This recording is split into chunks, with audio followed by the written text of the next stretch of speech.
So if somebody. But yeah, that's what he does. But it's really interesting to what we have and show all your details.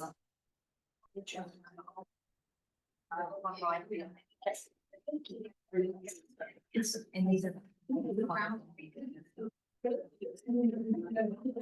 Welcome. Sorry for our little technical glitch, but thank you all for your patience. My name is Stephanie Nichols-Young. I'm the president of the Animal Defense League of Arizona, and we're so grateful for everybody who's here in the room, but we're also grateful for our participants on the webinar. So thank you all for coming. I want to start just with a quick disclaimer. The Animal Defense League of Arizona and Humane Voters of Arizona are sister organizations that work together on animal advocacy. They work together because they have similar goals and missions, but they're different types of organizations. They can do different things. Animal Defense League of Arizona is a charity, and under Section 501(3) of the Internal Revenue Code, it is empowered. Donations to it are tax deductible, but it's limited in the kinds of activities it can do in its advocacy. Humane Voters of Arizona is a social welfare organization under Section 501(c)(4) of the Internal Revenue Code. Donations to it are not tax deductible, but it can do some things that Animal Defense League of Arizona cannot do in its advocacy. We are both nonpartisan organizations. It's very important. We advocate for Arizona's animals and for protection of citizen initiative rights.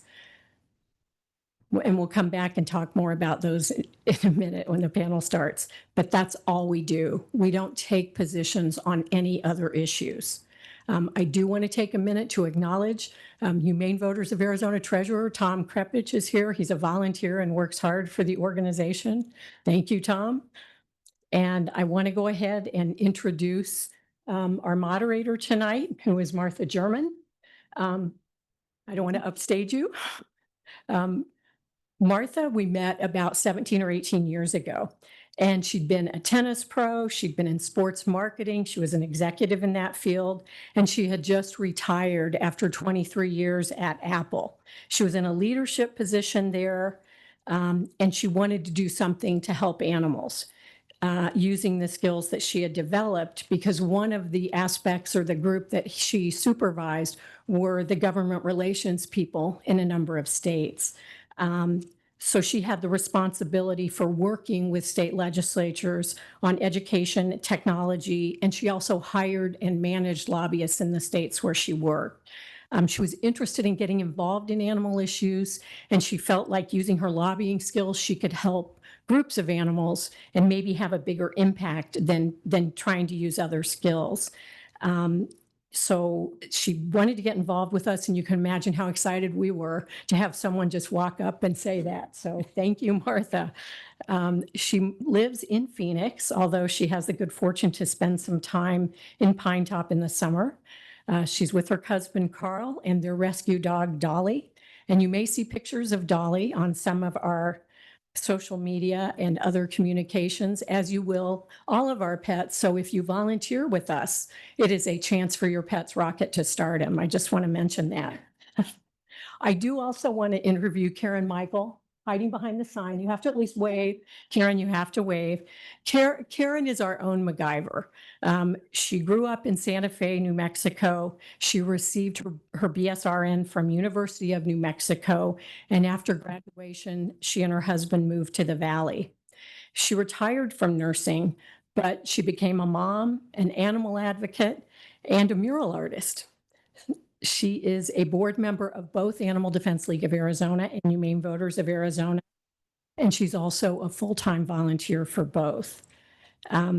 She has so many different skills, it blows me away sometimes, but for Humane Voters of Arizona, I really want to give her a shout out because she acts as the main researcher and analyst for Humane Voters of Arizona.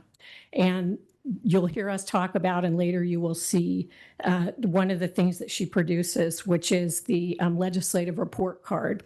And she has been the one to create that for 20 years or so. And so all the documents you see on the Humane Voters of Arizona website are Karen's creation, and it's an amazing body of work. So I want to give her credit for all that time and all that effort, because I don't know that anyone else in the organization could do what she does. So with that, I do want to say Martha and Karen are just brilliant volunteers to work with, and it is my great pleasure to work with both of them and to turn the floor over to Martha now. Okay, thank you. Before I share what Humane Voters of Arizona does, I want to thank you all for your interest in advocating for animals and helping them with the law. As we went through the RSVPs, we were struck by the wide range of people who registered. We have people here from humane organizations, shelters, attorneys, lobbyists, animal care and control professionals, and so many of you who work in rescue. We're deeply grateful for the work that you all do. We know how you often face really the most awful and heartbreaking situations, and we're constantly inspired with what you deal with and your dedication. You're the reason we do what we do. We also want to thank you for sending so many thoughtful questions for our guests. There were many that were similar, so we've combined the overlapping questions. And to keep us on track and respect our guests' time, as well as these wonderful hosts here at the district, we won't be taking questions from the floor, but we have plenty of questions. So what Humane Voters of Arizona does is we're all volunteer, we're nonpartisan, and we represent voters who care about animals. We monitor the legislature for bills that affect animals and citizens' initiatives. We help pass measures that protect animals, and we stop harmful ones. Working with legislators to introduce or strengthen animal protection laws, we track all the animal-related bills introduced at the legislature. We lobby and serve as a resource for legislatures. We always meet them and suggest that we would like to be a resource anytime they have questions on animal-related bills. We publish a scorecard, which I think you may have gotten a copy of. Senator Kavanagh has one, and this is also available on our website. This has a scorecard on how all legislators voted on animal-related issues, along with a report with a little more background than that.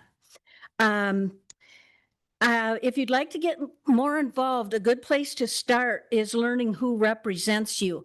On the legislator's website, and all the websites that I mentioned, we're going to send you a follow-up email. All the websites that I mentioned, there'll be a link to those in your email, so you don't have to be writing all these down. But if you go to azleg.gov, you can enter your address to find out who your lawmakers are, and you can review their voting record. You can reach out to them either by phone or email. You'll probably get their assistant. You can ask them how the legislator prefers to hear from constituents. If they've been very supportive on animal issues, be sure and thank them. If not, don't attack their record. Just let them know that protecting animals is important to you and your friends and colleagues, and that you'll be in touch with them on animal issues. So that's kind of the short version of what we do. We'll circle back later with more ideas about getting involved. I want to introduce our guests. First, we have Senator John Kavanagh next to me, and then Sam Richard of Concilium Consulting. Senator Kavanagh served as many years as a law enforcement officer in New York, retiring as a detective sergeant. He holds a doctorate in criminal justice and taught as a full-time professor at ASU and Scottsdale Community College. He currently teaches as an adjunct at both. He lives in Fountain Hills with his wife, Linda, and their cats, Lewis and Clark. Linda herself has served as mayor of Fountain Hills, and she is on the board of the Fearless Kitty Rescue. So we always try to give her a fair amount of credit for his interest in animals too. Over his 19 years in the legislature, Senator Kavanagh has been a leading champion for animal protection. He's passed 19 animal-related bills, more than any other legislator in history. He's widely recognized as the leader on these issues at the Capitol, and just after the last session ended in June, he was elected Senate Majority Leader. So we look forward to working with him in that new role. This year, we owe him a special thanks for securing a $500,000 appropriation for statewide spay and neuter programs. I think everyone here tonight is beyond grateful for that, so thank you again. Sam Richard is president of government affairs for Concilium Consulting with over 15 years of experience in legislative, political, and regulatory work at every level of government. He's a Flynn Brown Fellow, an ASU alumnus, and an ex-Eagle Scout. Or maybe you're an Eagle Scout forever. Yeah, you're always an Eagle Scout. Okay. He serves on the board of directors for the Arizona Trail Association, and this is not his first visit to a school board meeting room like this, as he served on the Osborne Elementary School Board. Outside of work, he enjoys hiking, rooting for the Diamondbacks, although it was a rough day today, and spending his time with his wife, Kim, their 2 children, 9 chickens, 3 desert tortoises, and 2 cats.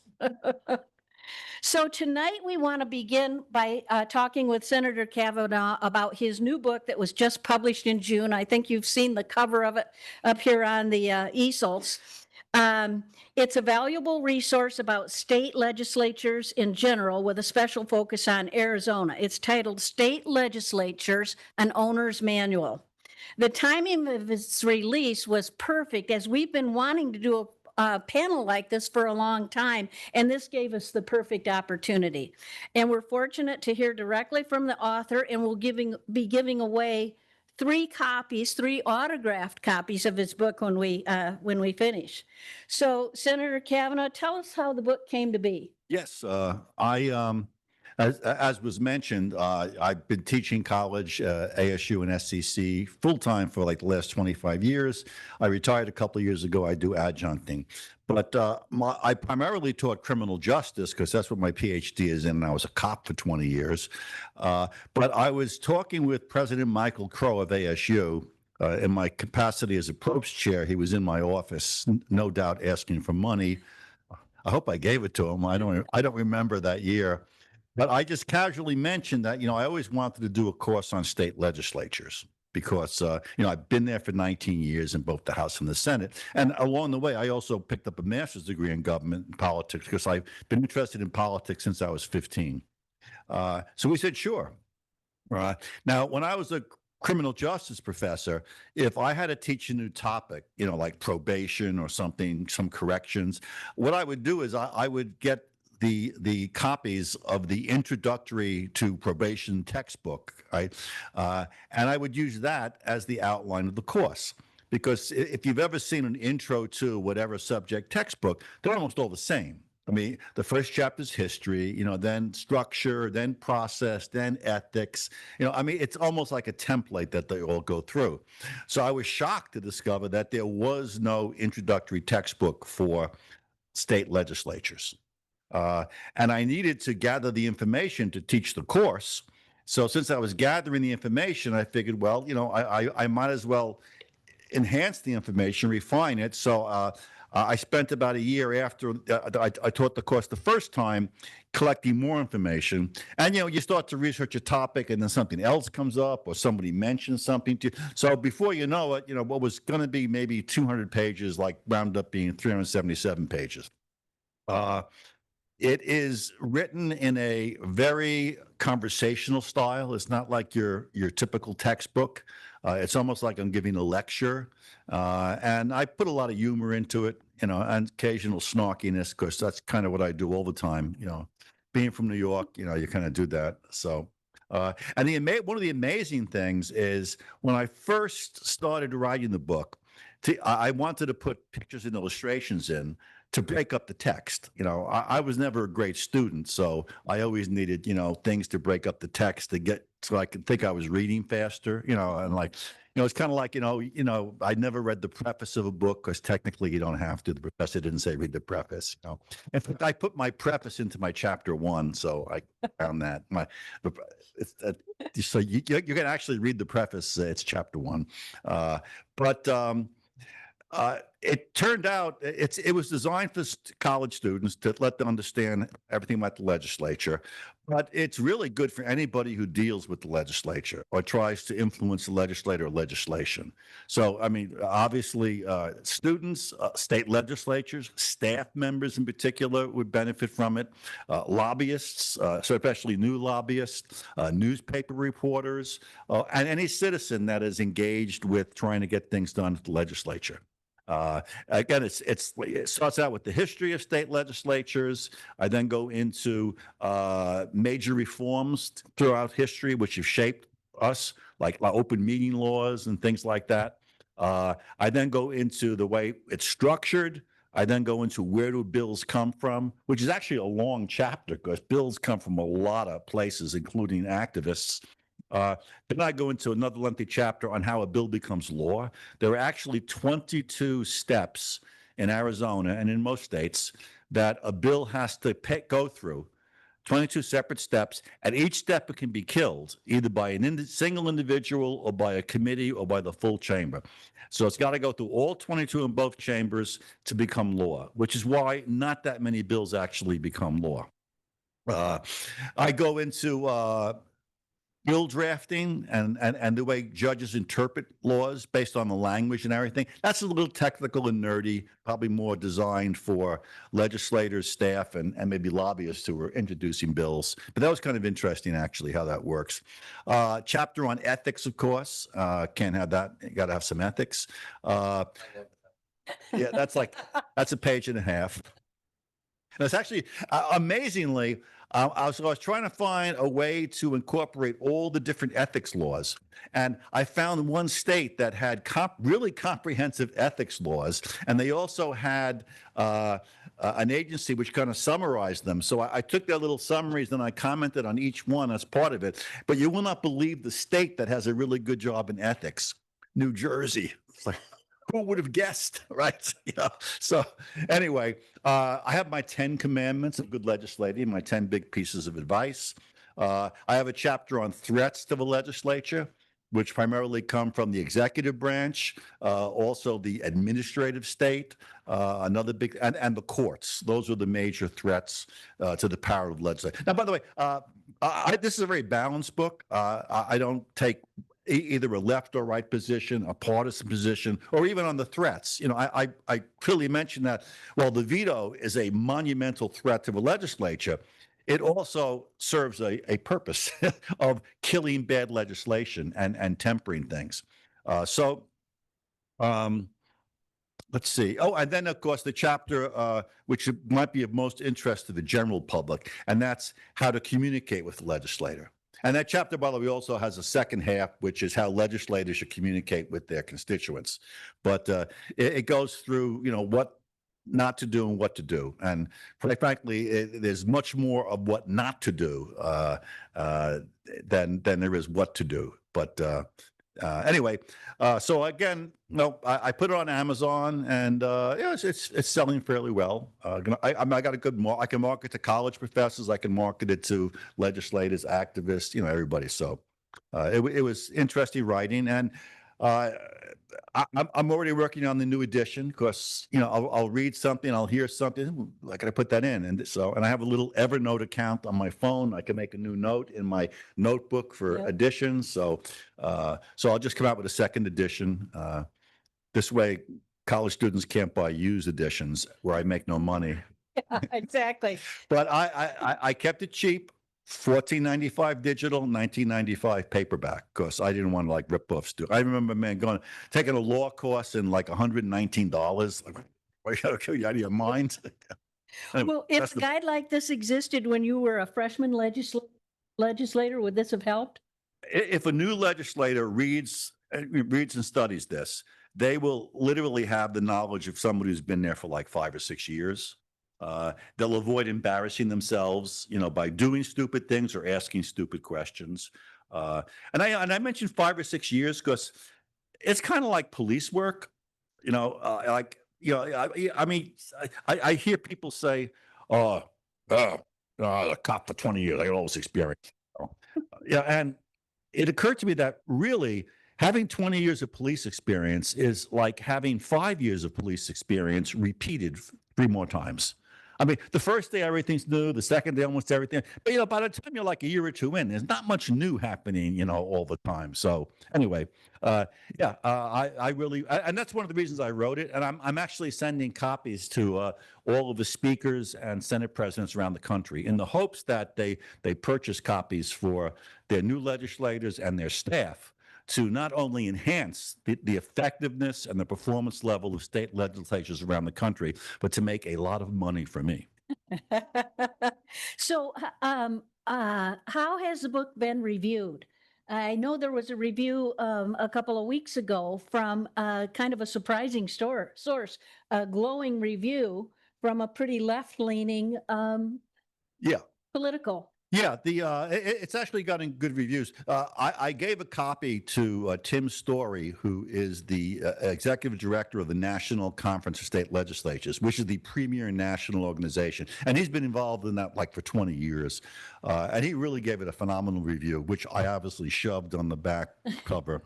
But yeah, Hank Stevenson and them from the Arizona Agenda, which is kind of left leaning. Yeah. But they're actually, I mean, I think they're liberal politically, but their stuff is pretty even. I think it's the best of the. I like it better than Capital Times. I think it's the best one, and it's free, by the way. If you just Google or now ChatGPT Arizona Agenda, you can get yourself on the list for free, and every Monday, Tuesday, Wednesday, Thursday, Friday in the morning they'll send you a link and you go to the new edition. And they got a lot of good stuff on Arizona politics. Pretty interesting. There's a few. There's Tucson Agenda. There's the whole bunch of them that are. I read everything. I read left, right.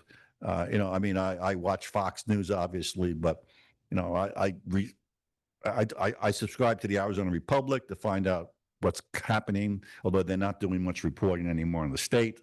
But I do like, the Wall Street Journal. I do the New York Times too, because, you got to really keep up on what's going on. You don't really expect a book like this to be humorous, but there are a lot of funny stories. You mentioned there's some funny stories. My favorite one is you were talking about during an election season. You knocked on 300 doors in one afternoon, but they were all at Home Depot. Yeah. So I'm curious what your favorite funny story is in the book. I think I got a little snarky with the governor. One of the Hispanic interesting. One of the Hispanic legislators passed a law that would have added tamales to the list of foods that could be prepared at home and sold outside of the home. Right. Amazingly, I was the one who passed the original law about 15 years ago. I had a woman, disabled woman in Fountain Hills, who was a really good cook, and she used to cook cookies. And she wanted to cook cookies, package them, and sell them out of local stores. And she contacted the Department of Health, and they said, "No, you can't do that." They said, "You have to have a commercial kitchen. You have to have all these things." And so she came to me and she said, "Well, I want to do this." Now, I was a little skeptical. I don't want people dying from, bad food. So I called up the Maricopa County Health Department, and their director said, "Oh, yeah, people will die in the streets if people make food in homes." So this didn't make too much sense, even in that I've pretty much eaten food prepared in homes almost all my life, and I'm still here. Then I called Will Humble, who at the time I think was the state, and he said, "Cookies?" He said, "That's totally safe. I mean, no one's going to get sick from a cookie. If it's behind a couch cushion for a few months, maybe you'll break your teeth." So the original one was you could prepare non-hazardous food for resale as long as you said it was for resale and everything. And then they slowly began adding some other items onto it. The tamale was like a big item. And the governor obviously listened to the wrong health advisor because she vetoed it, saying that it was a safety thing. Now, this is the politics of it, Normally, she would have only maybe gotten the Republicans pissed off at that because we don't believe in regulation, right? But tamales, that's an Hispanic food, and Hispanic is big time Democrat. And like all the Hispanics were like totally pissed. So the next session, they come back with the tamale bill with like absurdly ridiculous minor cosmetic changes to it, which she quickly signs, you know. So at the end, I said, you know, that the guy, then I put down something at the end that they pretty much made the governor eat crow, and then I have cross out crow and tamale on top of it. So that's the interesting politics of things. Yeah. Well, we, And Yeah. my favorite saying, my favorite political saying, I tell this to a lot of people, is that all publicity is good unless you're in handcuffs. Yeah. And Justin Bieber might have even proved that one wrong because his mugshot looked like a publicity photo. You know, I didn't quote Don Shooter, who was a great guy and a fun guy. Unfortunately, was expelled from the chamber. But his great quote was, "The first scandal's always the worst." He was a funny guy. well, we have 3 copies of the book to give away. Chris, can we get those tickets and we'll have the senator draw out? We've got a bowl. The tickets aren't in it yet. Okay, Cat bowl. cat bowl. And then as soon as we get those drawn out, we'll start on the questions for both of our panelists, the questions you all submitted. Okay, and I guess whoever wins could come up later and I'll sign it. Okay? Yeah, and I Okay. want to make sure we have the accounting firm, Yeah. making sure this is That- legit. Price Waterhouse. Okay. Only people over 60 would know what that means. Yeah, well, they used to do it all the time. All right. Last 4 digits, 5185. 5185. Are you- Okay. Okay, Okay. good. I- Right. What's your name? Okay. Okay. Last 4 digits, 5195. I see a Trump. Okay. I know Deborah. Okay. Yeah. This is really bizarre. 5200. It's like a mathematical Want to get 85, 95. Who's it? Got 20? There we go. Okay. Yeah, that's it. Okay, good. He's one of the 3 males in the room. Right. When I first got elected to the town council in Fountain Hills, I went to a special ceremony at a senior living facility. And I was disturbed, needless to say, when I discovered that 90% of the people in the senior living facility were females. It's like, where are all the males? Long gone. 5199. 5199. Okay, here we go. All right. There we go. All right. So when we finish, come on up and the senator will autograph those for you. Okay. So my first question is, what drew each of you to legislative work? All right, well, I'll go first. So the story that I like to tell is that I told my parents when I was 7 that I wanted to talk for a living, and I'm not smart enough or have the patience to be a lawyer, so I turned out to be a lobbyist. But the real answer is that I went to school at ASU and got my degree in nonprofit leadership and management, and really fell in love with issue advocacy and being a bridge to those in power, to those who don't necessarily have that through the societal structures that we have. So really fell in love with the idea of being a translator to those who really kind of don't understand the work that Senator Kavanagh did in the book there. So maybe the work of the lobbyist goes away as more and more people read Senator Kavanagh's book. But that's that's what initially drew it to me. Is I've always had a knack for communicating complex ideas in simple ways and turn that into a little career. Great. And you had done some other public service, but what made you decide to run for the Let me legislature? first say that if you buy this book for $19.95, you don't have to spend $6,000 on a lobbyist. There you go. The suit is $6,000. The weight is way more. That's right. I'm kidding. Well, I'm kidding. I did not go to the legislature for money. That's the first thing. Right. Yeah. You were saying. But what made you decide to run for the legislature? Yeah, I've always been interested in politics. When I was 15, I guess I became politically aware. I was in New York City, walked into a storefront of one of the political parties, and I began volunteering. I mean, like heavy volunteer, not like 2 hours a week. I mean, doing like 20 hours a week, roughly, more so during campaigns.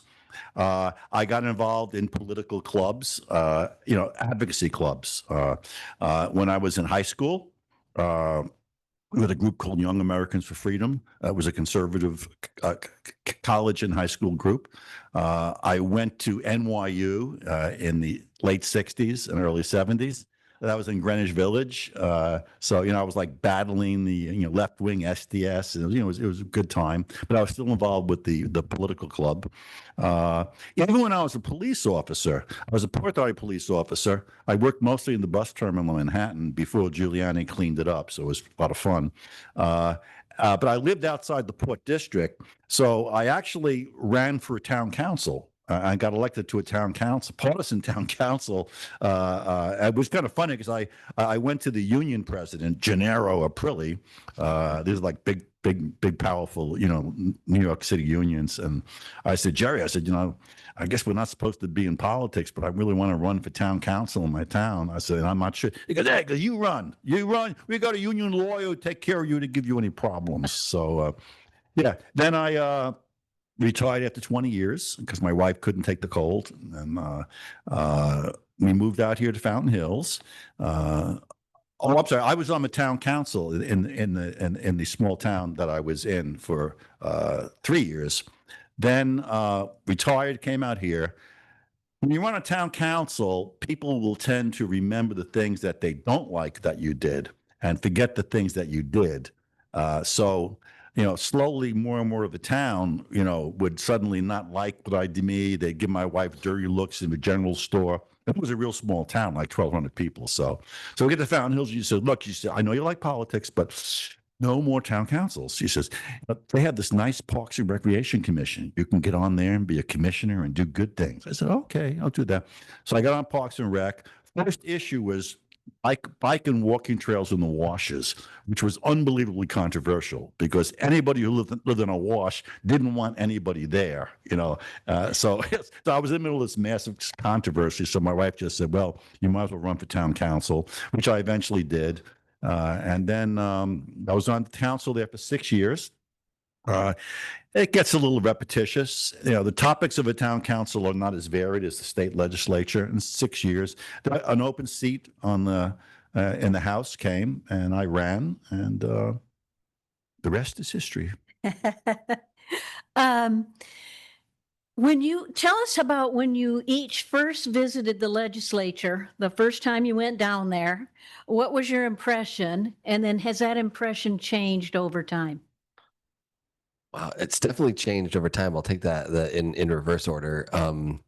The first time, like many Arizona students, was in 4th grade when the state of Arizona and the history, you get to take a tour of the historic Capitol, and really kind of got to see how it worked. Was at the time very interested in architecture. When I first attempted college, that was what I went to school for, was architecture. And I always remember thinking that the Arizona legislature looks like Eastern Bloc construction, and actually fell in love with Frank Lloyd Wright's design. If you've never seen it, you should take a trip to the Arizona Historical Society. And the spire at Frank Lloyd Wright and Scottsdale Road was actually something that he built as part of the model. And the Capitol was supposed to be a Papago Park, and it was going to be beautiful, but instead we got a couple of square buildings in front of a really beautiful historic dome with, I don't know what inflation's like, but the last number I remember is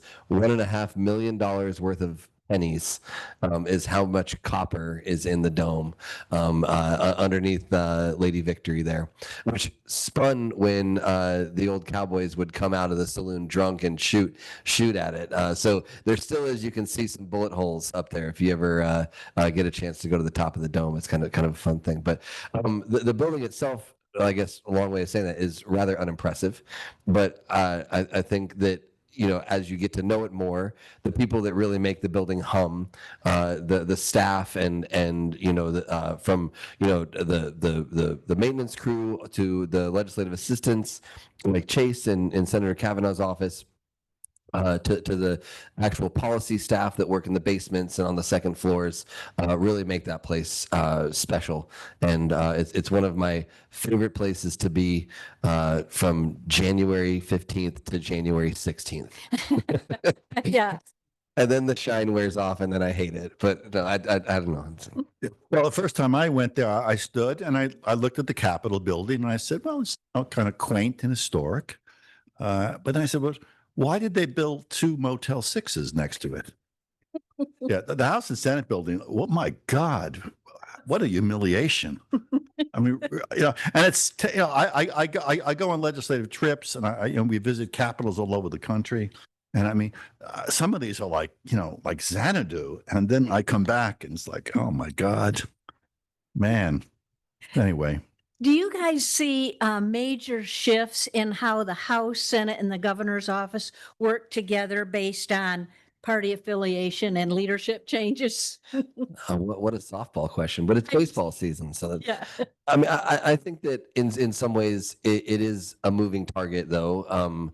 And maybe to answer the question, yes, absolutely, it does shift, and people have their battle lines. But to Senator Kavanaugh's earlier point about, you know, that 5 or 6 years of experience, I think what you saw in the first 2 years of Governor Hobbs' administration was making her own transition from a long time and very successful, frankly, state legislator to an executive role in running the entire administrative branch and the executive branch, and what that meant for her own political capital with the legislature. The governor does not sine die, the legislature does, and she has 1 vote, but it's a very, very important vote. You can't get anything done without 16 votes in the Senate, 31 votes in the House, and the vote the signature of the governor, right? But if you are that one of the 16, 31 and 1, you have a unique vision and a unique vantage point into that power.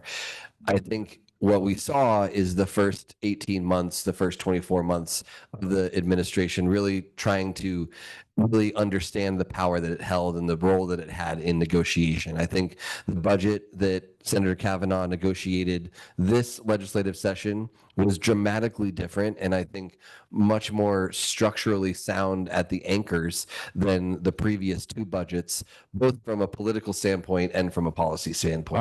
I like the first 2 budgets. The Democrats had been like out of power for decades. I mean, they didn't have anybody who crafted a budget. You know, they didn't have any members who were ever involved. They didn't have any staff who knew anything about it. So, I mean, the first year we did the budget was like, we got it done. And it's like, man, we couldn't have gotten this one on a doozy. You know, it's like, wow, this is pretty good. You know, then the next year they learned a little bit more. You know, so it wasn't quite as good, but we were still pretty happy. And this year we go into the cage. See, for the most part, the budget is negotiated. It begins with a small team from the House and Senate, like the president, the speaker, the majority leader, the approach chair. House and Senate meet together, input from members, Republican members, obviously, and we try to get an agreement on a Republican legislative budget. Once we get that done, we then, as a united front, negotiate with the governor.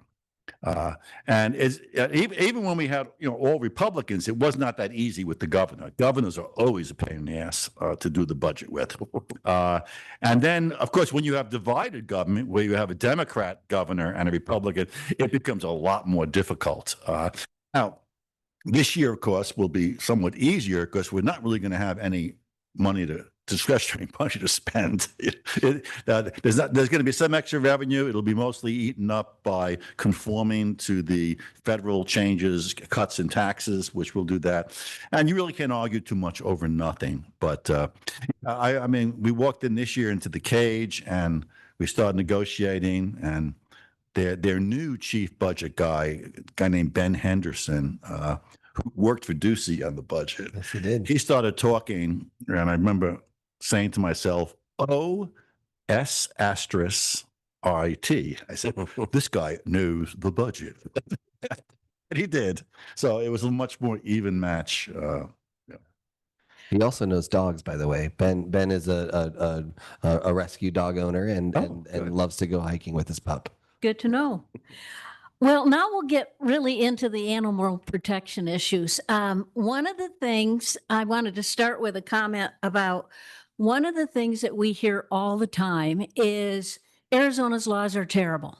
We need stronger laws. We need stricter penalties. And while we all want to work towards that, it's helpful to know that there's a national organization called the Animal Legal Defense Fund.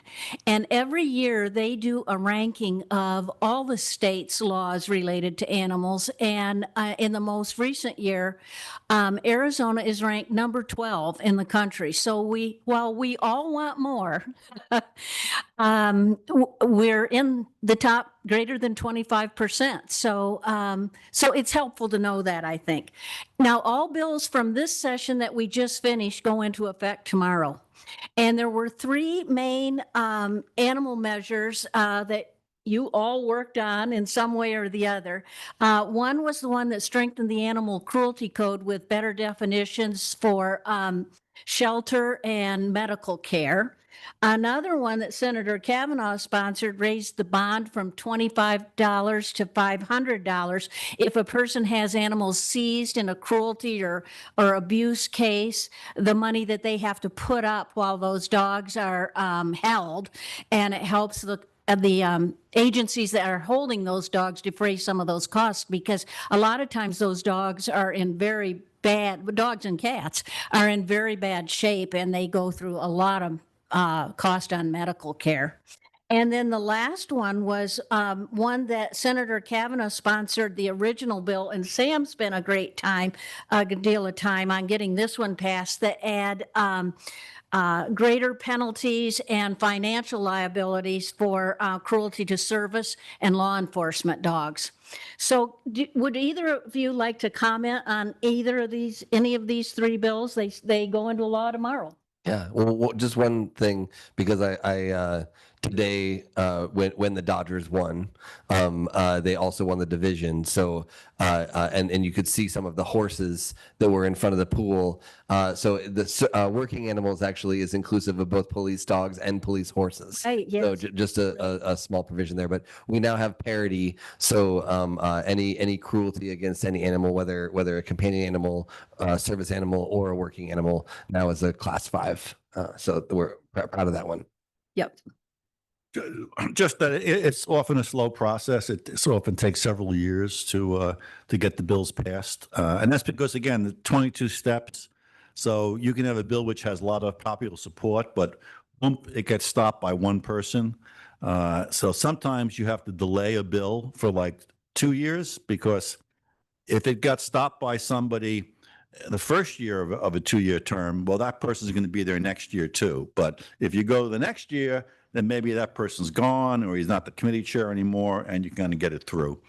And another important thing, I know people get frustrated, why don't you make this more a serious penalty? Why can't you include this? As I say this to a lot of people over the years who come in asking to have bills done, and they want this, and this. I know I mentioned in the book that, sometimes when someone comes in and they want all these things, I say, look out, I'm in my office. I go, out that window, about a mile that way, there's a graveyard. It's the graveyard of dead bills. And almost every headstone says the same thing. Here lies House Bill 1234, died of overreach. This is a game of incrementalism. You are not going to get anything massive or major done. It's an act of slowly building on things and getting them through. So you have to have a lot of patience, and you also have to you have to what's the phrase? Don't give up the good for the better, for the perfect. I mean, you just have to not I said to members, just because it's not 100% what you want, if it's 80%, man, take it. But people get very idealistic and it's crazy, and they become impotent. They just don't get things done, and that applies just as much to legislators as to people. Take what wins you can and just come back again, because I'll be here another 50 years. It's a really good point. And I would add too, I think to that point, one of the things that we see because of those 22 steps, we spend a lot of time in and around the Capitol thinking about hypotheticals and thinking about unintended consequences and looking at a problem from limited numbers of angles. And that was frankly some of the issues that Senate Bill 1658 ran into, which ironically enough, Senator Kavanagh was originally Senate Bill 1234. So it perhaps did need to be reformatted because of some overreach. But one of the things I think that is endemic in companion animal work is that we sometimes take for granted that there are other animals that exist in society that are not companion animals. So if a bill is not crafted carefully enough, you're going to get the agriculture community that has hundreds of heads of cattle, or pork producers, or any number of things that say, well, so you're saying that I need to treat my 1,000 head of cattle the same way as Fluffy, who eats better than my kids do half the time, right? So those types of things are what slows things down. So there's never ending questions, and that's what would sometimes hamper a bill's life. And by the way, let me comment that just because I'm saying don't let a bill die of overreach does not necessarily mean that you would not introduce a bill with overreach. Because if you're going to be going up against a whole bunch of lobbyists, well, they're getting paid to kill this bill. And if they can't kill the bill, you at least want to be able to take something off the bill that you really didn't want in the first place, so they can go back to their client and say, well, I couldn't kill it, but I got rid of this horrible provision for you. So there's a certain tactical game that's played with that stuff too. It's a tangential anecdote, but Senator Kavanagh's made mention of his exorbitant salary of $24,000 annually. That had to be raised through ballot initiative, and when we did that, it was at $18,000, I think, at the time. And there was competing ideas at the legislature. We didn't know which one we were going to refer to the ballot. And one of them was raising it to $35,000. So the message was, these people don't deserve $35,000. They only deserve $24,000. But the point was always only ever to raise it up to $24,000. And just what's kind of interesting is, unfortunately, you didn't put a COLA in. Yeah, right. And that was 1998, I think. So in 1998 dollars, the $24,000 we're making today is actually $14,000. That's how much the inflation took. So the voters wanted to give us the equivalent of 24 grand in that year. We're currently making 14 in that year's money, which is why bill wording is important. I'm proposing a ballot referral, because we can only get a salary increase through a ballot referral. I'm proposing that and this is how you craft a bill to make it a lot easier. I said, let's put a bill before the voters that says the salary of legislators shall be the salary the voters last approved, corrected each year, up for inflation or down for deflation. Now, that sounds a lot nicer than saying the salary of state legislatures shall go from $24,000 to $45,000. But that's what my language would do. What are the most common obstacles that animal protection bills face? Do you think they're more political, cultural, or economic? I think the easiest ideas are often subtly the most difficult, because very few people are outwardly against an idea like humanely treating companion animals or humanely treating any animal. But because it is rarely someone's top priority, except for the people in this room and on the Zoom and that set of folks, it's difficult to break through the noise. And I think that the apathy can be absolutely a significant barrier. I think another barrier I alluded to another time is maybe a miscalculation of stakeholders at the table. And I think oftentimes companion animal work underestimates the political power that the agriculture community has at the Capitol, but also, frankly, just the work and the important role of what the agriculture community does for Arizona's economy. Whether or not they had political power at the Capitol, they are an important subset of Arizona's economy. In fact, they, depending on how they talk about it, our agriculture community is responsible for 3 of Arizona's 5 Cs. So, Who can name all 5 C's? yeah, somebody gets that 4th book if you can name all 5 Cs. Yeah. But, so I think that not giving a full accounting of the stakeholders is something that I think can be a significant barrier. And if you're going through your mind, the one that most people forget is climate. Yeah, they forget climate. Anyway, yeah, I think the biggest obstacle is the simple human nature thing. Nobody wants to be regulated, except if the regulation is in your industry and it puts a competitive disadvantage on your competitor, Yes. then the regulation is great. But nobody wants to be regulated. You can have the greatest, most decent regulations on doctors, on home builders, on cattlemen, right? And they may personally say, I have no problem with this, but nobody wants to be regulated. They're afraid of a slippery slope. That's one of the big problems. The other problem I have very much with some of my fellow Republicans is that they just take this very general anti-regulation position. So those are the two big obstacles that I've seen. Okay. You both touched a little bit on like if a lobbyist is an opponent, but how about other legislators? Why do you think that sometimes they're so entrenched and opposing animal protection issues? Well, I know a couple just take a third position, which is kind of a dark position, and that is that like animals are just pure property, and you do what you want with your property. Which some sincerely believe that, which is kind of sad. I mean, I'm sure they wouldn't go to the extreme of letting somebody beat a dog to death, but they just see it as property and they don't want to see any regulation. There's a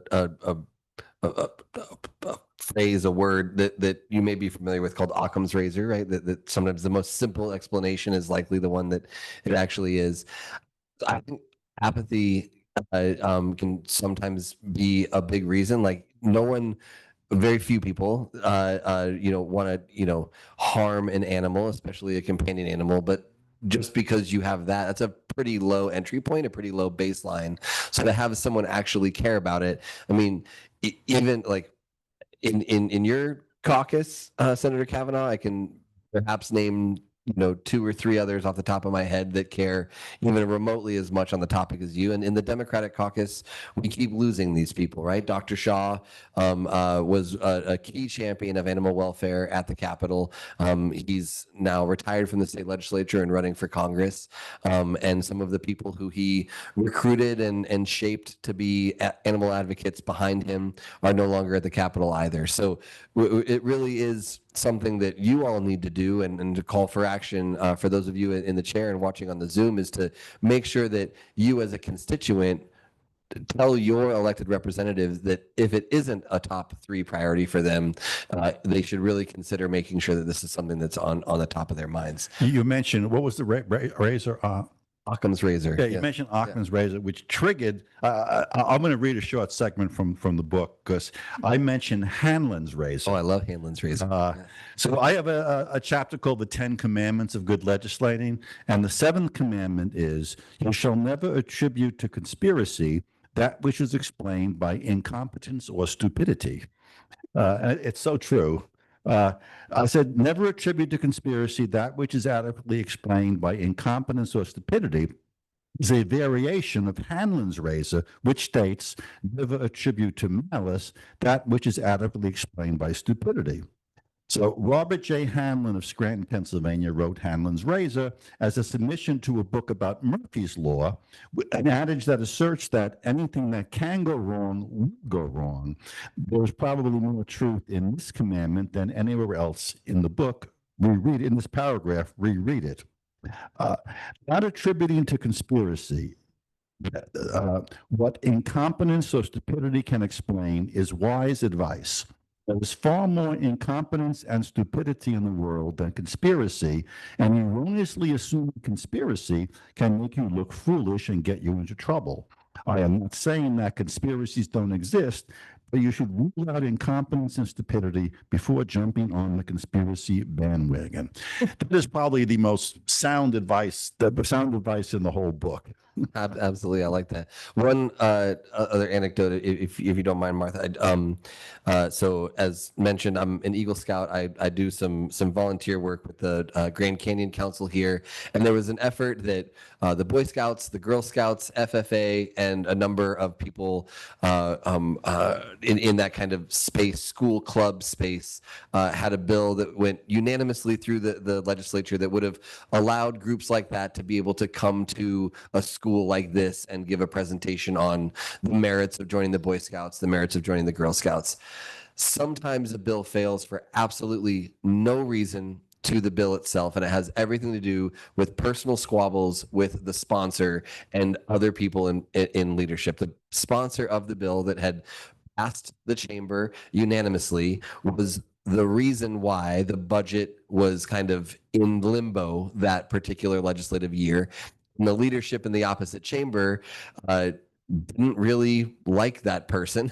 So they killed every bill on the board that day that had her name attached to it. Had nothing to do with the underlying policy, but it also happened to be the last day of session. So we weren't able to revive it through any procedural motion or anything like that. So you can get everything right, and for reasons that you have no control over. And you may never know. Absolutely. You know, Stephanie had a story she told me years ago about an experience that you had. You know which one I mean? Years ago, because I'm so old, is that what you're saying? Okay, sure. So when I first moved up to Phoenix, I'd graduated from school and had started working. And coincidentally, a coworker I'd had in Tucson had been in the Senate and had lost his election. And by the time I got out of school and came back, he was back in the Senate. So he actually was an animal advocate and had run a cockfighting bill. In fact, he kept running it. The cockfighting bill started in the 50s. He wasn't there that long, but I think in the 80s, he ran a few of them. And it kept getting killed. It kept getting killed. And as some of you may know, or many of you may know, that it ended up passing by initiative finally. And that's why the initiative is so important. I have to digress on that. Anyway, so I'm working, and one day I'm meeting a colleague, and I happen to run into this former coworker, and the person I'm meeting is late. So he's there meeting someone. He goes, "Oh, come over and sit with us." So he happens to be sitting with Alfredo Gutierrez. And this is after Alfredo was out of the Senate, but they had overlapped in the Senate, and my friend was a Republican. Alfredo had been in Democratic leadership. And so my friend's opening to introduce us says, "Oh, come sit with us. Alfredo, this is my friend Stephanie. We work together in Tucson. She's an animal advocate. She was one of the people I was working with on the cockfighting bill that I introduced all those years. Stephanie, this is my friend Alfredo. He was the leader of the Senate majority when I was doing my cockfighting bill, and he's the one who killed it every year." So that was the introduction. And I had a chance to sit down with him and say, "So, hey, Alfredo, why did you kill the cockfighting bill?" And he explained, I hate cockfighting. It's abhorrent. But I mean, Burton Barr was the Speaker of the House, and we actually were working together to pass really important policy bills. And I got a lot of votes for my important bills by saying, I won't support cockfighting. And he goes, "I didn't like doing that, but in my list, in my universe of priorities, these other bills were more important."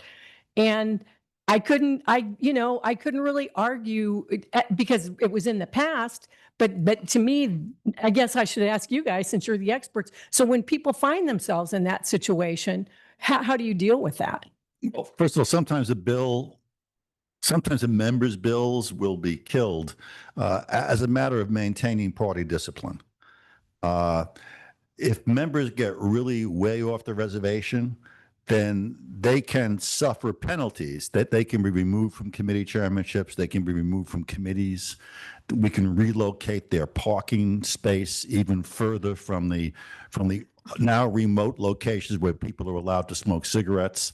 It's really part of a discipline thing to keep people in line.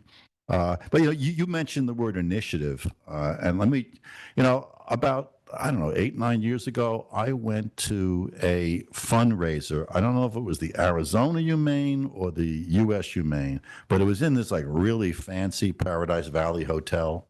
They had like a fashion show. Sounds like Arizona Humane. It was a compassion for fashion. Yeah. Well, I mean, man, there was some big time donor money there. I mean, mega donor money. If some of that mega donor money went into an animal welfare initiative, and by the way, we have a single subject rule where you can only have one subject per initiative. It's not a single provision rule, it's a single subject rule. So you can have multiple animal welfare provisions in a single subject. You take some of the money people are spending to take care of abused animals and abandoned animals, all this stuff. You take some of that cash and put it into an initiative to get the signatures on the ballot. And you have to buy signatures. With all the volunteers in the world, you still got to buy signatures and put the money into the campaign. We can never get this passed legislation that you've been talking about for the last 20 years. You can get passed in one election as long as you don't put anything really toxic on it. So I think Fighting past what, by 68%? It did. So after it was like 40 or 50 bills starting in the 50s could not pass. gestation cages, right? Yeah. And most people didn't even know what the hell they were, and but they voted for it.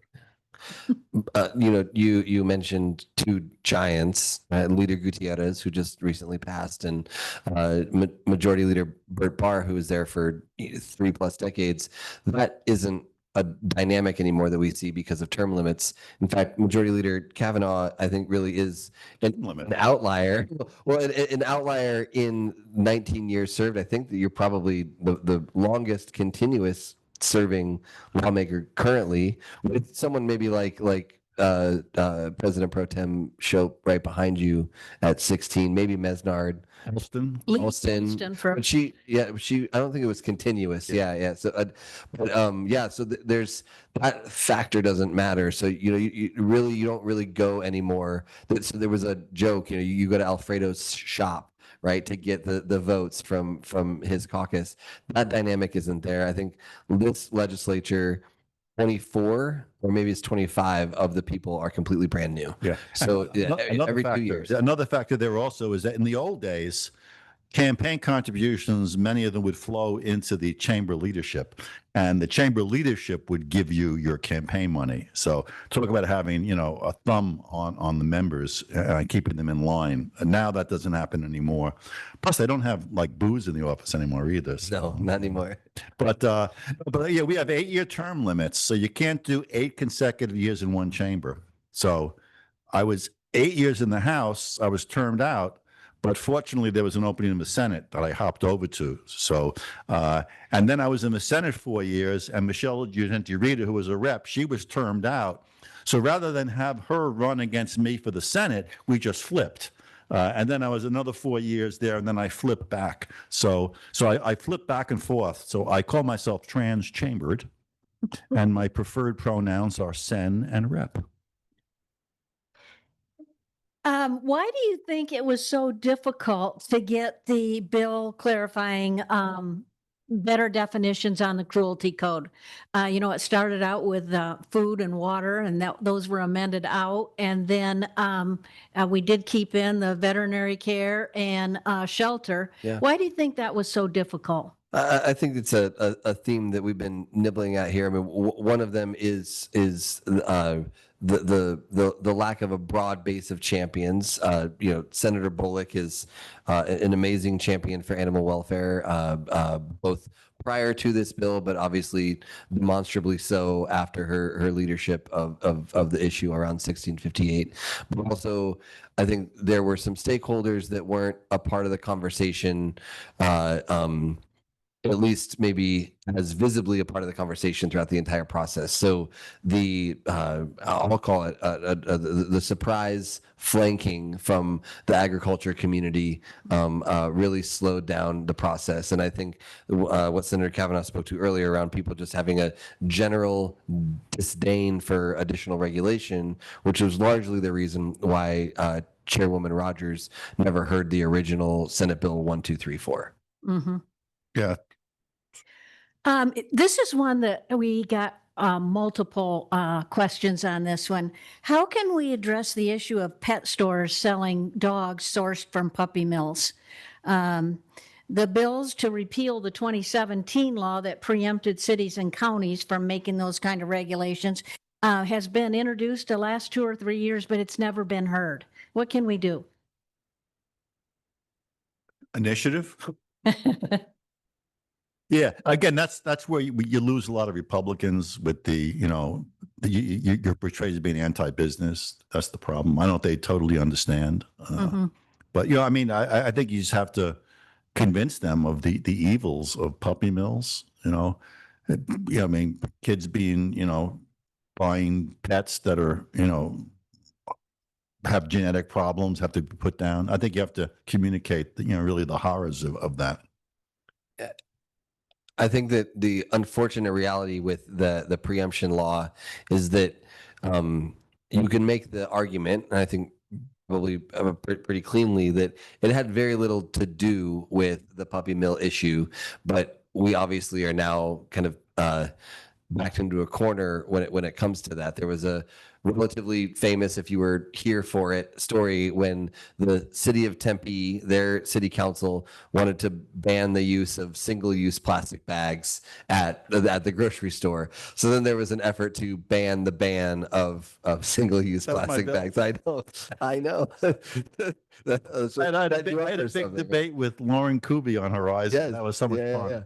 Yeah. But I think that's maybe even kind of where I'm going, Senator Kavanagh, in the sense that from a philosophical standpoint, that's something that you believe foundationally, but it has the net effect of really kind of making it difficult to ever address through legislation going after the issue of puppy mills, because we'll never be able to, the city of Tempe or wherever these puppy mills are never going to be able to make their own ordinances. And then 30% of the bubonic plague cases in Arizona came from people who had reusable shopping bags.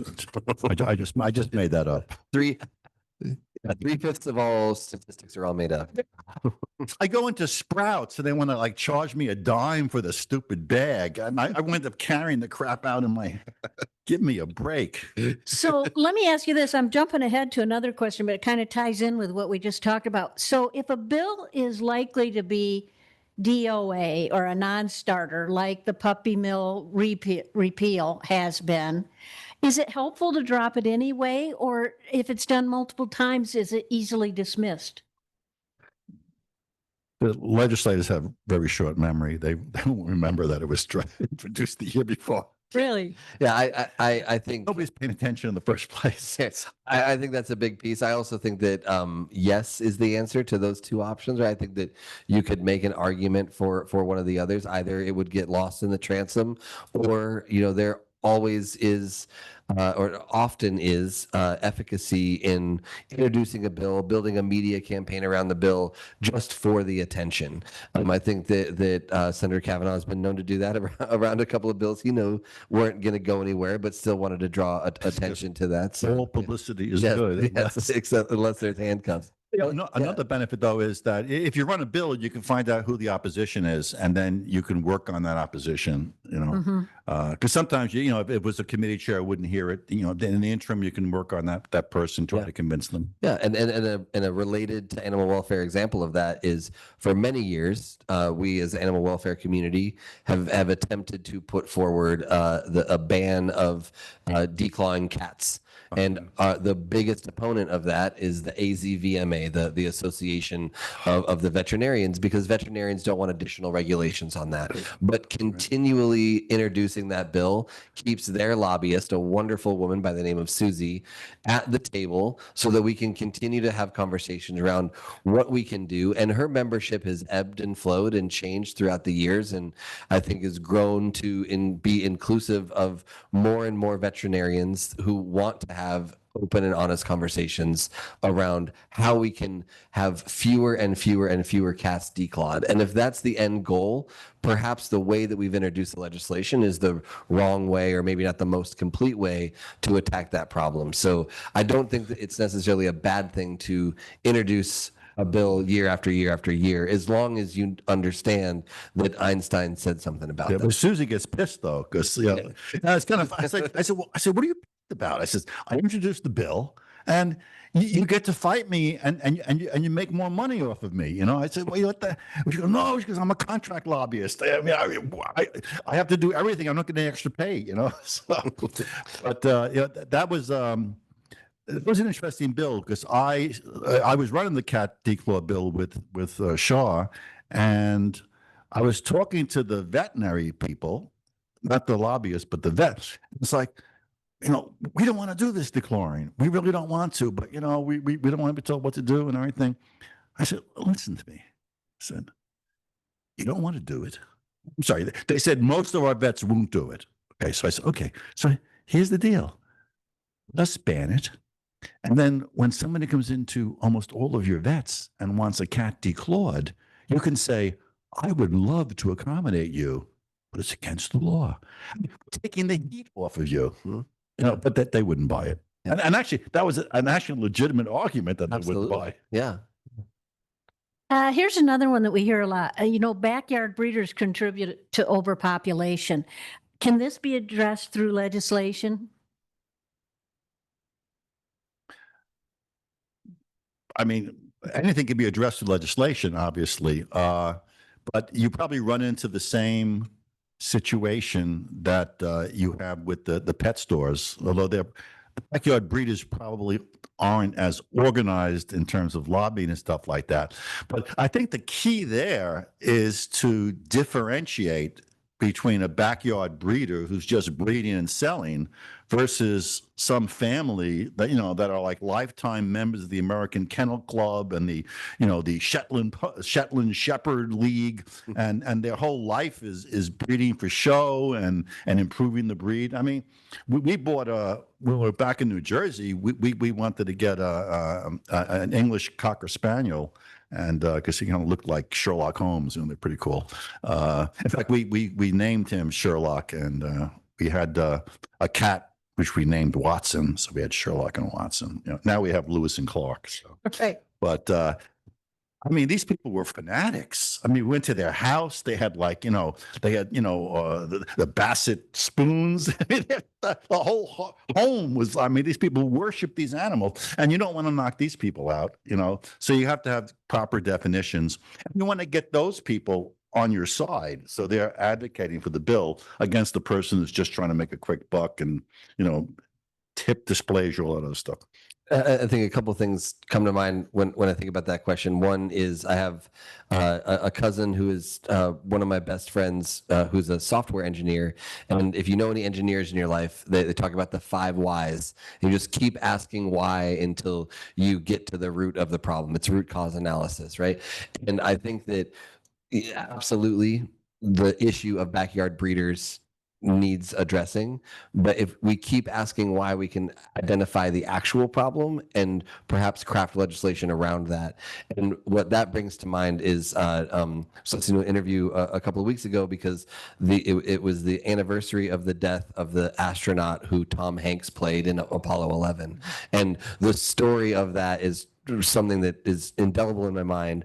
And I always love the idea of the fact that we had to go around the moon and use the gravity of the moon to get back to Earth. So sometimes addressing the issue at hand, like on its head, is not the right way to actually address it. So is there somewhere down the line we can essentially starve the economics, right? Like, is there a licensing requirement for transaction, or is there some sort of, we have all sorts of rules around ADUs and, the accessory dwelling units in backyards, right? So maybe there's something right We there, got right? rid of all those rules. Fair. But, but maybe it isn't about backyard breeders, but the net result is that we limit the prevalence of backyard breeding. And I think that level of creative thinking and, it is something that we might need to collectively engage in on some of these big topics. Okay, thank you. Senator Kavanagh, you have a doctorate in criminal justice, and Sam has worked quite a bit in criminal justice. I don't have a doctorate, though. So a few years ago, there was kind of an undercurrent at the legislature around criminal justice reform. That has been elevated to a pretty prevalent attitude. And so I'm curious how you've seen it and how you think it's affected animal protection issues. I've never seen the two linked, quite frankly. Well, what about this? I think we've seen there is a reluctance to create any new crimes. Okay. There's a reluctance to increase penalties. There's a reluctance to give law enforcement any more power. So I think we've seen some of that affect some of the animal bills. Would you agree? Yeah, actually, looking at it from that perspective, yeah. And although I don't know if that's something which is of late, there's always, I don't want to get partisan, but like there are sacred cows that roam the legislature, right? And both parties have sacred cows. So if you see a cow walking by that has Second Amendment written on it, that would be a Republican sacred cow, Right. Or a big tax cut cow, right? But the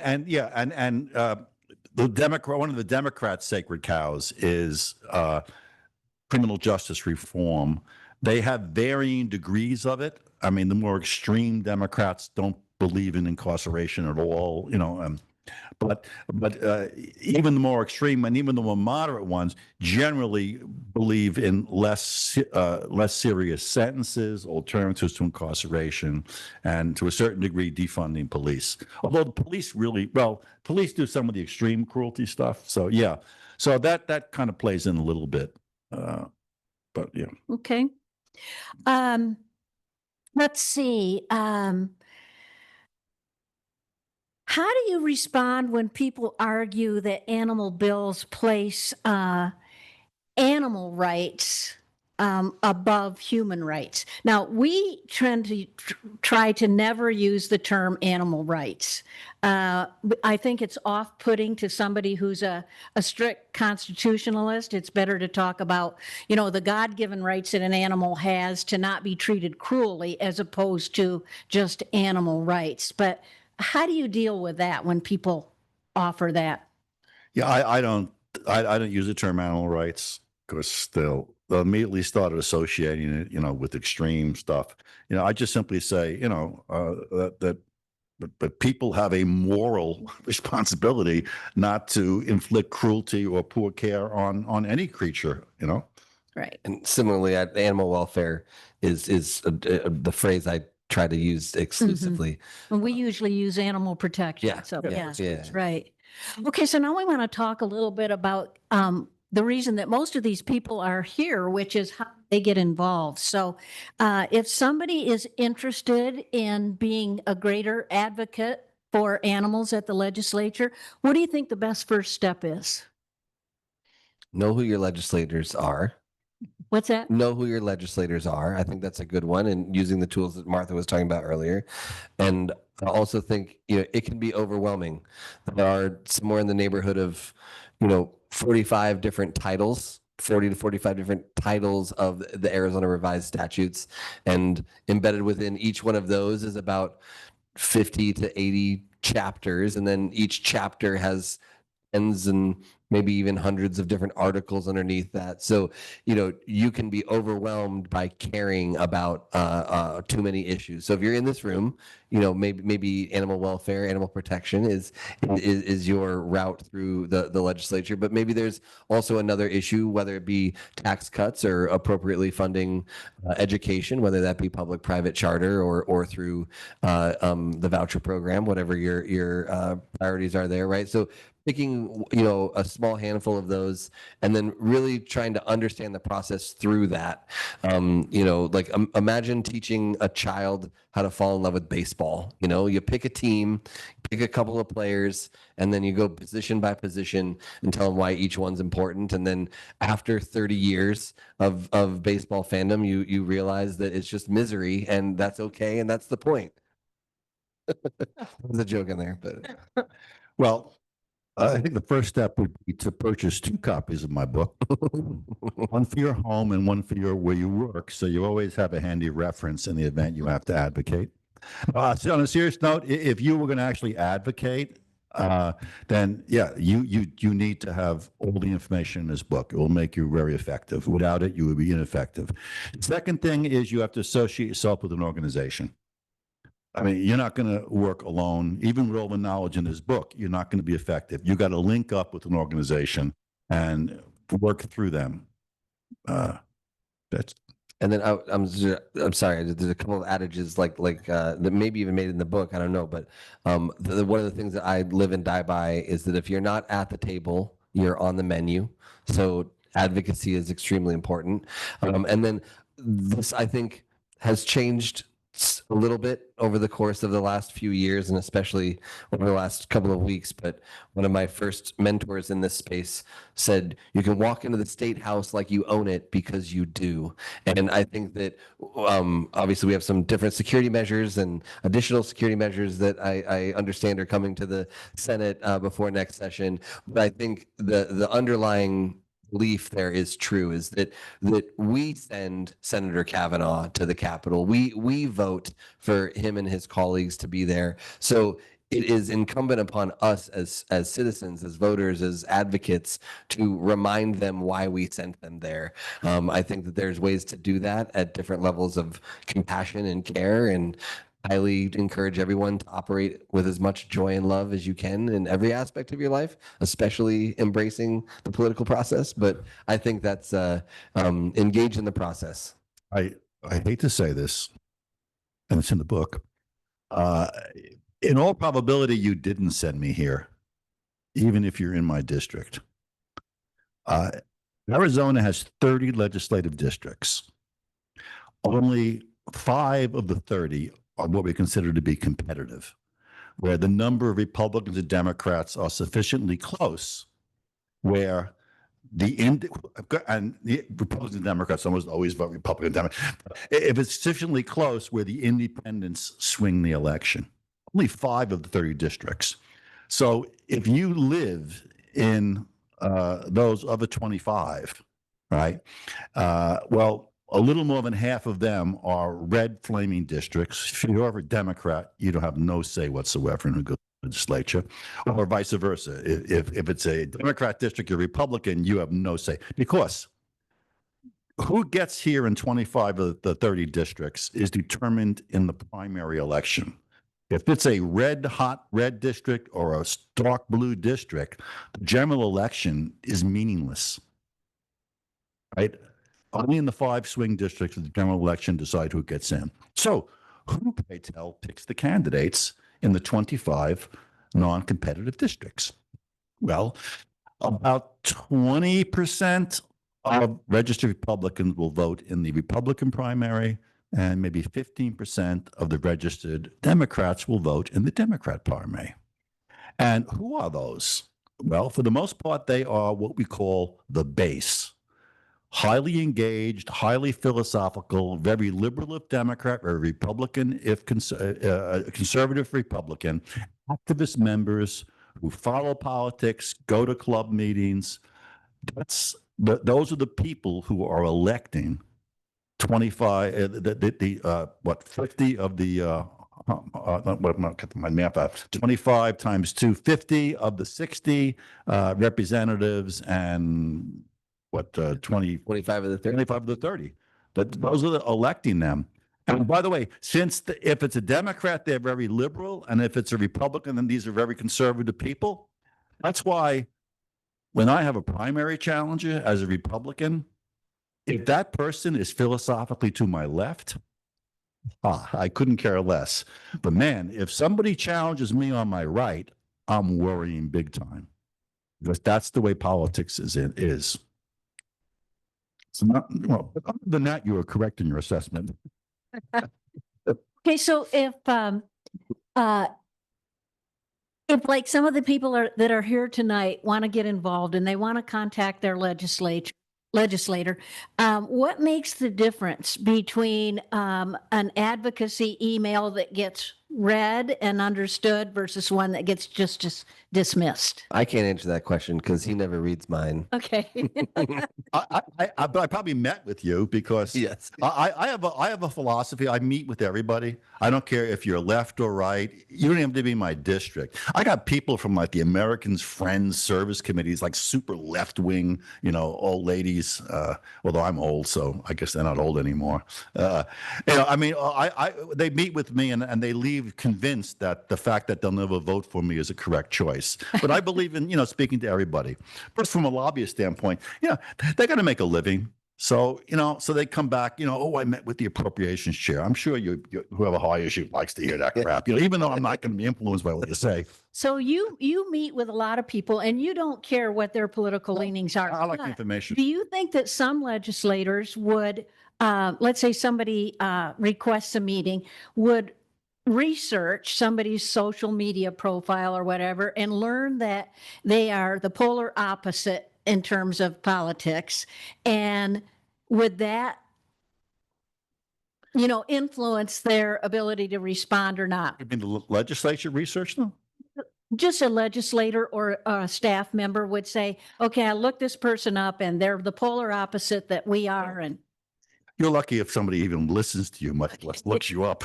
right. You could have. Okay.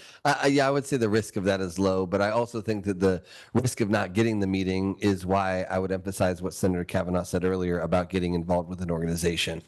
Days at the Capitol are a really, really great way to get in with members, and organizations like ADLA, like HVA, like Humane World for Animals, and others do great days at the Capitol, and that's a really great way to plug in and understand the process and how that works out. But most often, Senator Kavanagh isn't necessarily fully aware of what even the schedule is going to look like because it's so dynamic during a day. His legislative assistant, wonderful man named Chase, but every lawmaker has someone like that sets that schedule, manages the dynamic kind of back and forth of the day. So yeah. Were you going to say something about Chase is actually good because he's like Radar O'Reilly on MASH. Yeah.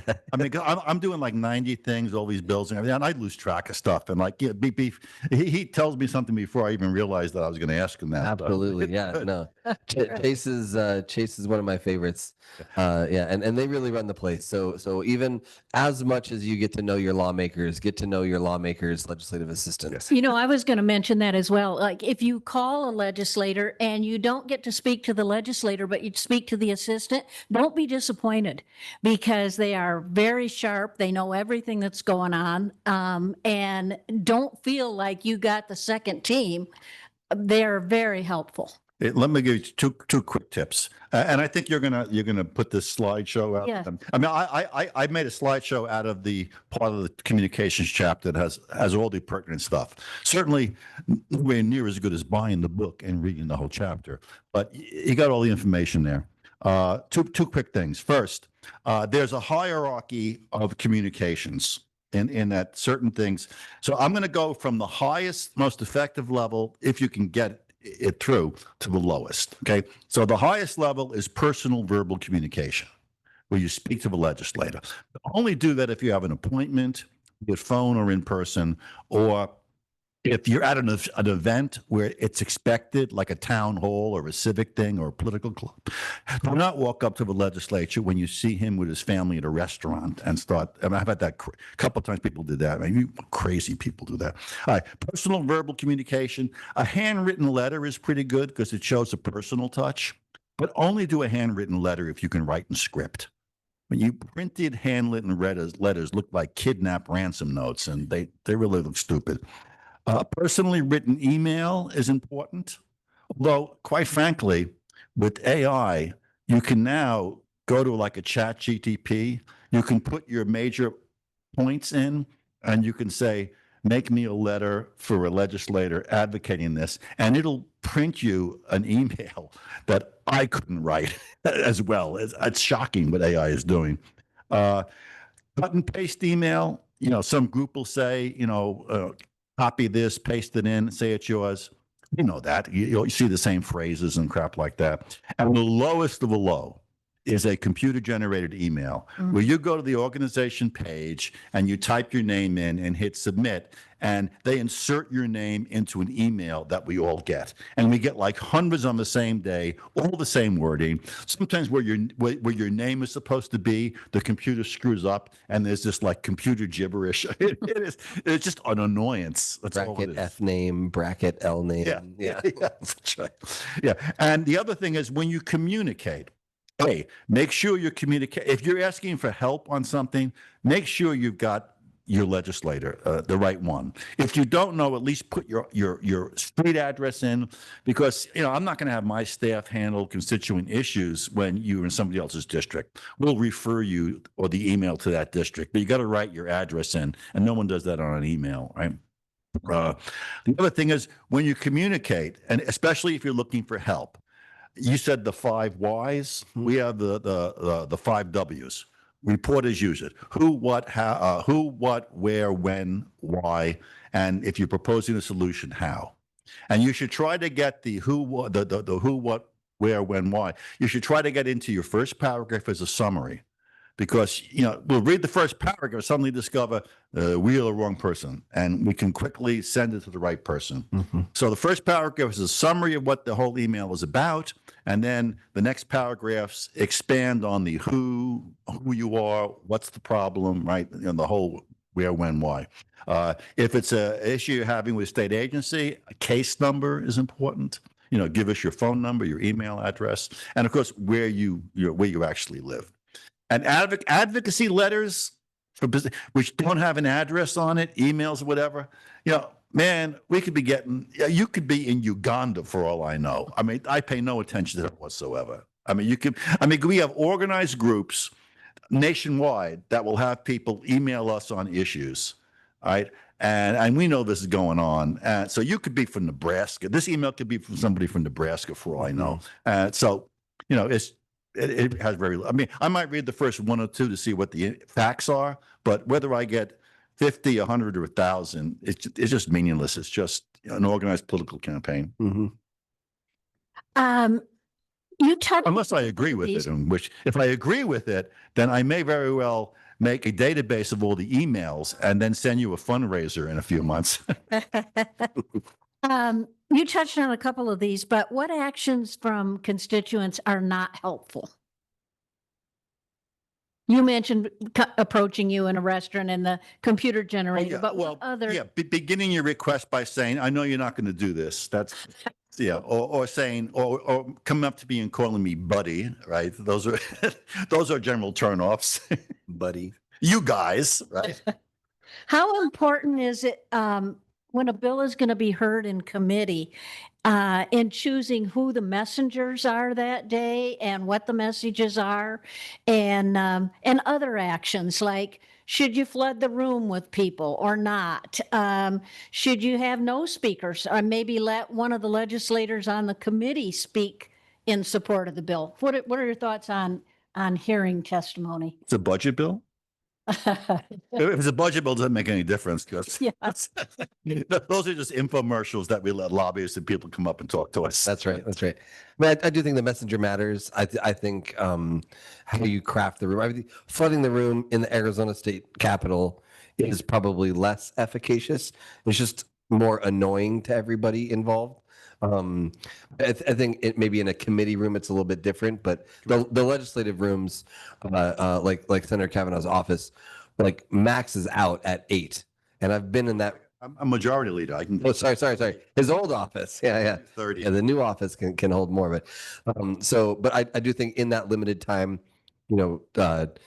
representative senators usually have blocks of 15 minutes, so there's really not a lot of time for small talk. You got to get straight to it. So better than a specific individual who is best suited and best prepared to be able to give a punchy ask in a short amount of time.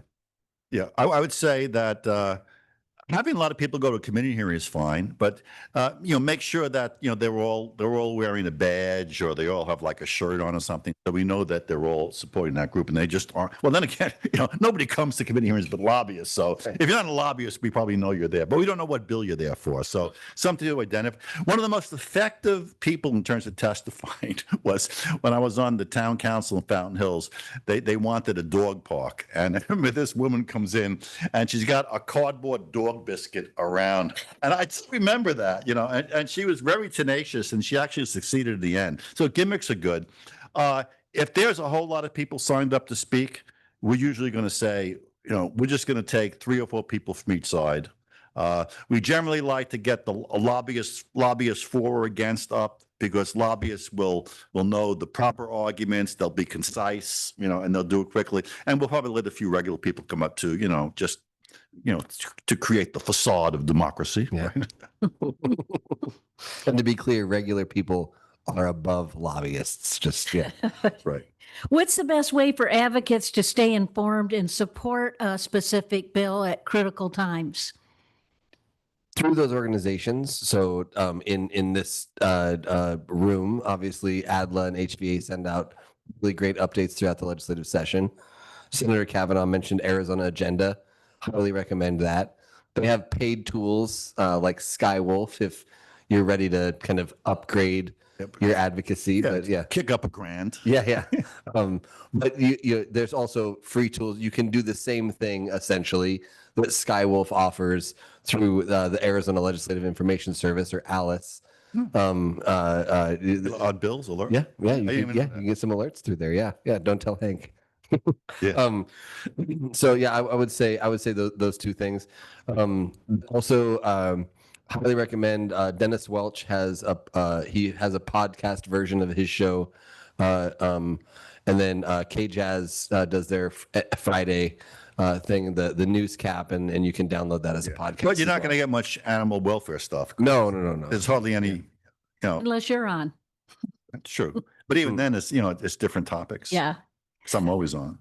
Do you think that animal issues can be a bridge builder between parties?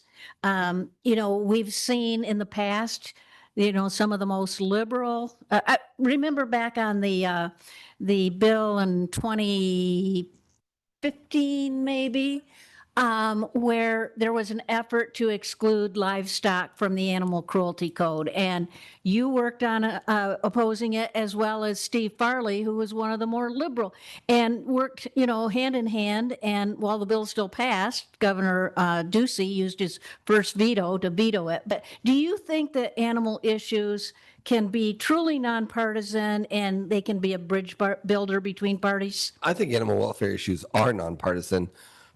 I think that, as we've discussed throughout the evening, sometimes it's the ancillary fights that make it a partisan fight. I also think that historically, just by happenstance, there have been maybe more vocal majority of animal welfare advocates in the minority caucus, in the Democratic caucus.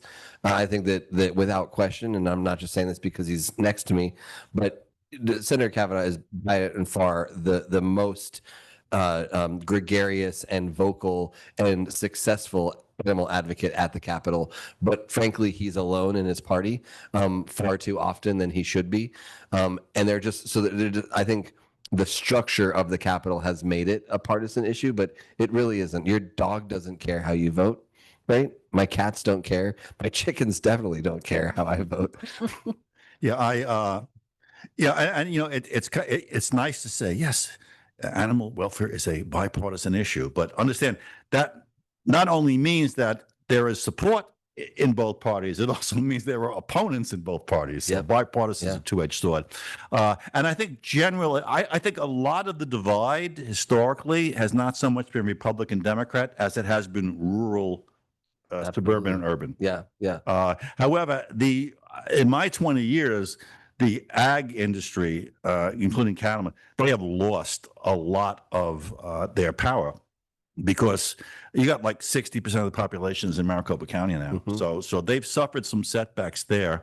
But again, we always try to, try to get them on board early to avoid a problem like that. I think the strength, the level of support from Democrats has been dramatically weakened in the last like 6-7 years because of the criminal justice reform stuff. Yes. Yeah. So a think- lot of dynamics. Yeah. And I also think too that, and you may know this in your own advocacy or support in animal welfare, there are divisions amongst ourselves.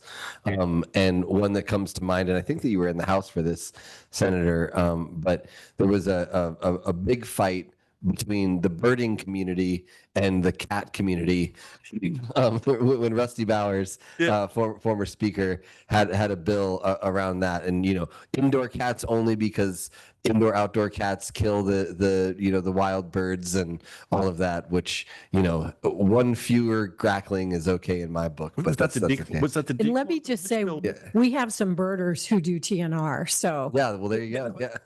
Absolutely. that was catch noon. Was that catch and release? Exactly. We have birders who do that. So Yeah. if you want to decrease the cat population, it's the best. That's right. And that was it was a TNR bill. Yeah. Actually, I think that was the first animal bill I ever ran, because Fearless Kitty Animal Rescue came up to me, and it was kind of interesting. And they were doing catch, neuter, and release, and they suddenly discovered that they were breaking the law, because the way the law was written, once you caught the cat, you possessed the cat. So if you released it, you were abandoning the cat. So that's why we did the bill to exempt cat, neuter, and release from the abandonment when they brought them back. And I eventually got it passed because I threatened to include legislators in the cat, neuter, and release category. And that story's actually in the book too. So the legislature isn't the only body that can make, A quiz. the legislature isn't the only body that can make laws. Are some issues better addressed locally, like as city ordinances? Depends where I stand on that issue. Oh man. Well, don't forget initiative, right? Right. And then that was my next question. I was going to. Yeah. Just in terms of the way the Constitution works is, and what I generally believe is that if the issue is of statewide concern, then it should be the legislature, and we're pretty quick to preempt a locality from doing that. You don't want one jurisdiction painting their stop signs green, and that kind of stuff. So that's where you get in. What they really get upset about is gun regulation, because we say, hey, Second Amendment constitutional right, it applies to everybody in the state. So you localities cannot start doing your own gun regulation. And then, of course, on other critical issues like disposable plastic bags. Yeah, I think Health issue, by the way, the bag.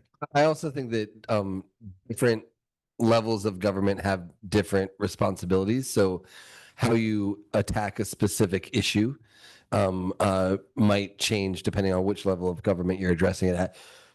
There's actually a really interesting issue happening right now in the city of Tucson for any residents of Tucson around the fentanyl crisis. Because fentanyl is a felony, the county attorney has to prosecute that, but they're dismissing many of the cases because the possession levels are too low. So the city council was thinking about actually making it a misdemeanor so that the city of Tucson can actually deal with that, but then there's no money in the city of Tucson courts to be able to process all of those things. So Is the prosecutor like a criminal reform person? Is that why? Or is the prosecutor like, I thought it was like a conservative prosecutor. I don't really know all of the details of why the case is being dismissed, but way more cases have been dismissed than should be. Because there's no reason, I'll put my criminal justice PhD on, there's no reason why, if the person's charged with felony fentanyl, that the prosecutor could simply take a plea bargain to misdemeanor simple possession. Right. I don't know why they're not doing Yeah. that. I don't know either. Maybe I'll go in there and preempt them. Quick discussion on preemption, just so you understand. The big argument locality will make against preemption is, look at those hypocrites in the state legislature. They're always complaining about the federal government telling them what to do, making them spend money, and here they are doing the same thing to us. This is not based upon the way this country is set up, where we were set up. All power in this country, political power, comes from the states. It was the 13 colonies that became states, and they formed the federal government. They set the rules in the Constitution about the federal government, basically saying any powers we don't give you, federal government, we reserve. Now, that's been whittled away, and that's another discussion, which is in the chapter on threats to the legislature. The same token, municipalities exist based on state law. We pass the state laws that enables them to exist and it controls them. So we are omnipotent. I have a couple of closing comments and ideas for these people to think about and read and do after they leave. But do you have any closing thoughts on things that you want this group to know before they leave tonight? I would just say that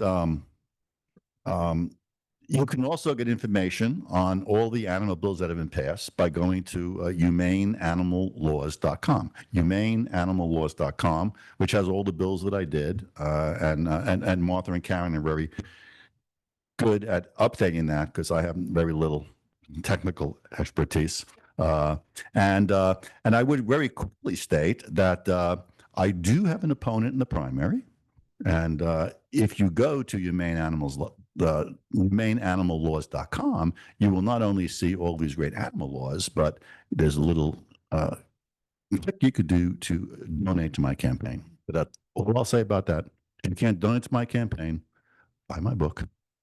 Freaking me out because I have to do the disclaimer now. Yeah. Because Animal Defense League of Arizona is a 501c3, so we cannot participate in that conversation. So just FYI. I know, but in the beginning, you mentioned that the other organization that's here could, and I was talking to them. You're killing me. How And about you, Sam? I would just say that I'll be hanging around for a little bit. So if you'd like to come up and chat, I'll be here to talk more. But democracy is a participant needed sport. So participate. Okay, well, I hope that many of you picked up the copy of our HVA's legislative report and the scorecard.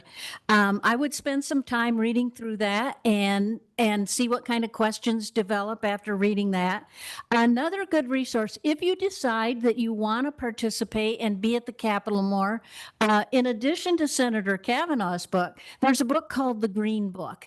And this is put out by the Arizona Capitol Times. And it has, I think it's about $15 or $17. You can buy it online at AZ Capshot at stateaffairs.com, but we'll put that in our follow-up email, so there'll be a link to it.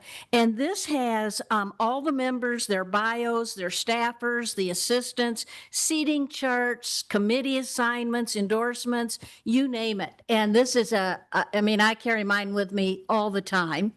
Of course, now I'll be carrying Senator Kavanaugh's book with me too. You could sandwich the other book in two of mine. Right. I actually, we talked about the book so much, you might actually think that this was that Senator Kavanagh asked us to do this so that he could sell the book, when actually we asked him if he could come and do this. So I would highly recommend buying the book. You'll be amazed at how often you'll reach for it. It's a great resource, and it might be the best $20 you'll ever spend to help animals. So I want to thank both these guys for being here tonight. Obviously, they have tons of experience. They're totally engaged. We really appreciate them being here. We enjoy working with them so much, as I'm sure you will too. We'll send the email with the follow-up. I also wanted to mention that if you're interested in volunteering for either ADLA or HVA, that you take a look at ADLA's website. There'll be a Get Involved button up at the top, and you can put an email there, and you could that will send us a note that says that you're interested. And you could outline for us, if you're interested in being volunteer, what your special skills might be. We can always use people with social media skills, tech skills, research skills, management skills. And so we would love to have you as a volunteer. And if you click that button and state your interest, we will be in touch for sure. So thank you for being here tonight. And you have one more comment? Yeah, just real quick. In the follow-up email, we will be sending you a couple of ideas on things that we could use help with. And one of them is going to be just, please reach out to your legislators, and we'll give you a couple tips on that.